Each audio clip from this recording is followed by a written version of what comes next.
Gusto mo bang yumaman? Sa langit? Tandaan mo ang tamang timing na ito. Sa mga panahong nadidiliman ka, mabigat ang iyong loob, at di mo na alam kung ano ang iyong gagawin. Imbis na magdrama, mag-alala, at pasakitin mo ang iyong ulo sa sobrang kaiisip, ito ang mga panahon kung kailan mas magiging kalugod-lugod ang iyong pasasalamat at pagpupuri sa Diyos. Awitan, sayawan, magdasal at lalo ka pang kumapit sa Panginoon. Sa mga panahong nahihirapan ka, ituring mo itong panahon para alalahanin ang mga pagkakataong naramdaman mo ang Diyos. Tinulungan ka niya, pinagpala, pinagaling, nakaraos at nakaligtas ka.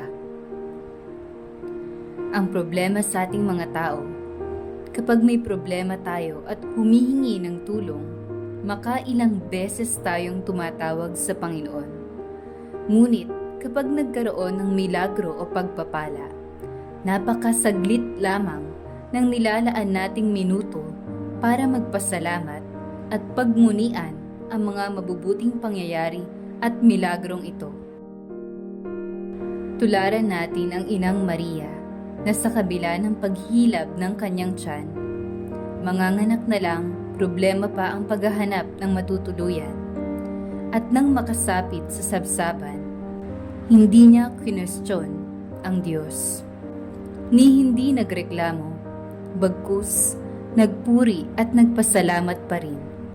Inalala ang kadakilaan ng Diyos at hindi ibinase sa kanyang kalagayan ang pananalig niya sa Diyos.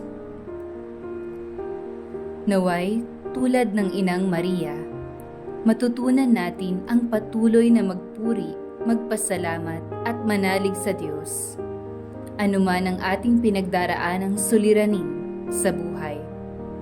Sa ngalan ni Jesus. Amen.